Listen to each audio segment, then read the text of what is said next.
Alright, pages 11 through 17. Is Matthew Wood your uncle, then? His name is well known along the river.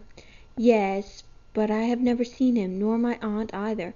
I do not even know very much about her, just that she was my mother's sister in England, and that she was very beautiful. The young man looked puzzled. I have never met your aunt, he said politely. I came to look for you now, because I felt I should ask your pardon for the way we all behaved towards you this morning. After all, it was only a kind thing you meant to do, to get the toy back for the child. 'Twas a very foolish thing, I realize now, she admitted. I am forever doing foolish things. Even so, I can't understand why it should make everyone so angry. He considered this gravely. You took us aback, that is all.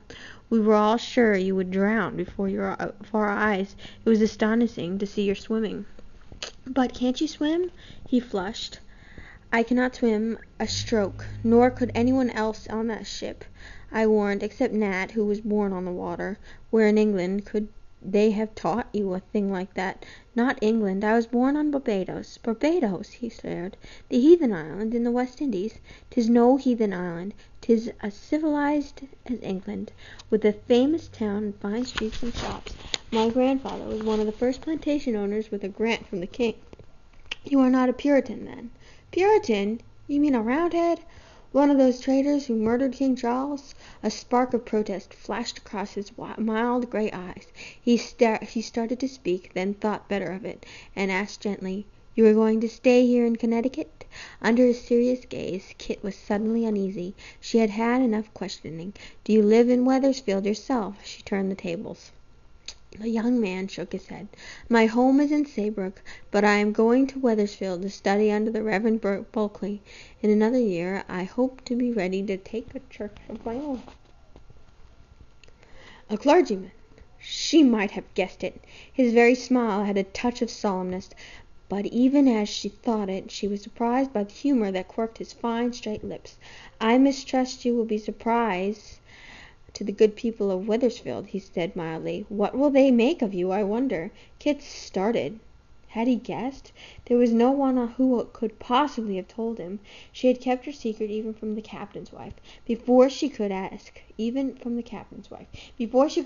what he meant, she was diverted by the sight of Nat Eaton, swinging along the deck in their direction. His thin clothing had dried on him, but the friendly grin of the morning had been replaced by an aloof and mocking smile that showed only too well that his morning ducking had not been forgotten.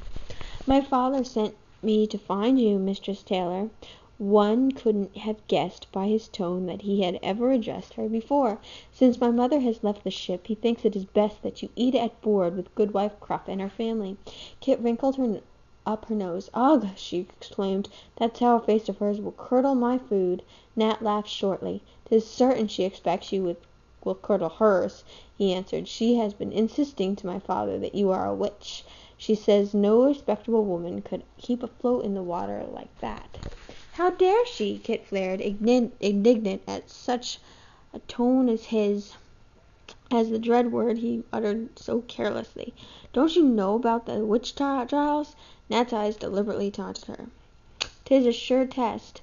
I've seen it myself. A true witch will always float. The innocent ones will just sink like stone.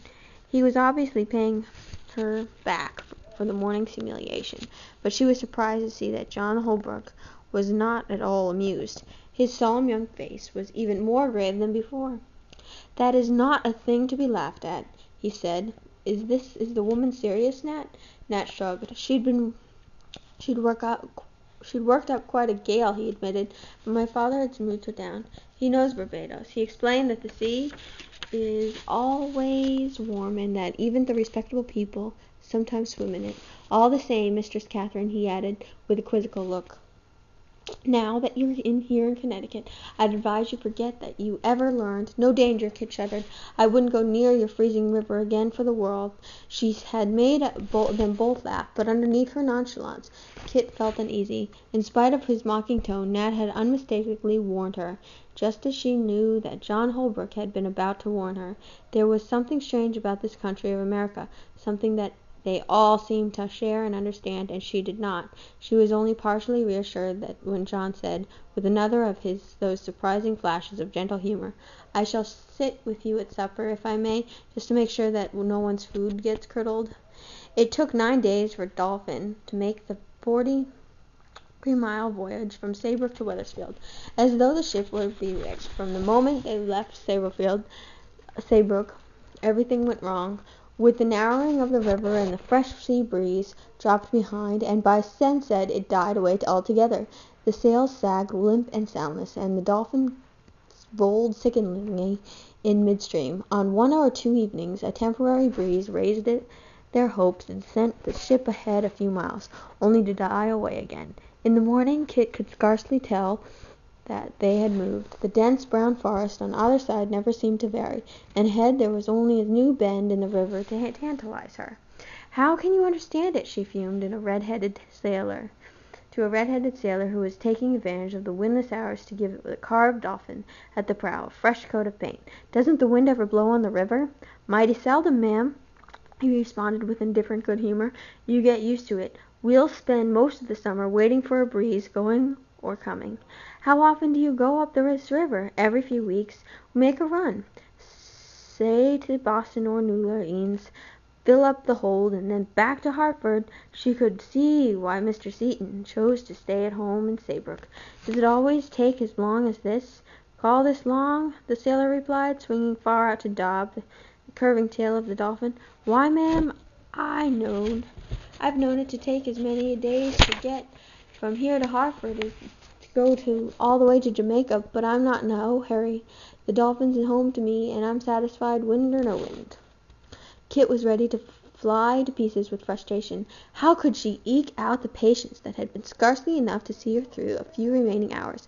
And how could she force herself to endure another meal at the same board with Goodwife Pruff and her cowed shadow of a husband? Never a civil word had been spoken by one of them. Plainly, they considered the becalmed ship all her doing, and it spoiled her appetite just to watch that miserable little wraith of a child Prudence, not even allowed to sit aboard with them, but kept behind her mother, where she had to eat standing up stingy portion they handed back to her. Once or twice she had seen the father furtively slip the child an extra morsel from his plate, but he was plainly too spineless to stand up for her against his shrew of a wife. A more unpromising child she had never seen, Kit thought. Yet she couldn't get Prudence out of her mind. There was some spark in that small frame that refused to be quenched. Late one afternoon Kit had come upon the little girl standing alone by the rail, and seeing the child's wistful, adoring gaze, had moved closer. As they stood side by side, a crane rose slowly from the beach, with a graceful lift to its great wings, and they followed its flight, a leisurely line of white against the dark trees. The child had gasped, tilting back her head and peaked little face aglow with wonder and delight, but in that instant a harsh call from the hatchway sent her scurrying. With a pang Kit realized that not once since they boarded the ship had she glimpsed the wooden doll. Had her own rash performance only served to cheat the child of the one toy she possessed? They were certainly not good at information. They were certainly not good at forgetting. These New Englanders were not good at forgetting. Captain Eaton treated her with punctilious caution. Nat remained aloof, absorbed in a totally male world of rigging and canvas. On such a small ship it was remarkable how he managed to avoid her. The few times she happened to be directly in his path he tossed an indifferent grin, and his quizzical eyes flicked past and dismissed her. "If it weren't for John Holbrook I couldn't bear it," she thought. "He's the only one on the ship who doesn't seem to begrudge my existence. He doesn't mind the delay either. I believe he's actually grateful for it." She looked with envy at where he sat, propped against a bulkhead, lost in a bulky brown volume. What could there be in those books of his? There he sat, hour after hour, so intent that often his lips moved and 2 spots of color burned in his pale cheeks, as though some secret excitement sprang from the pages. Sometimes he forgot meals entirely. Only when he had wrung the last rays of light from the sunset and the shadows reached across the water fell upon the book would he reluctantly raise his head and become aware of the ship again. 17, and we'll continue.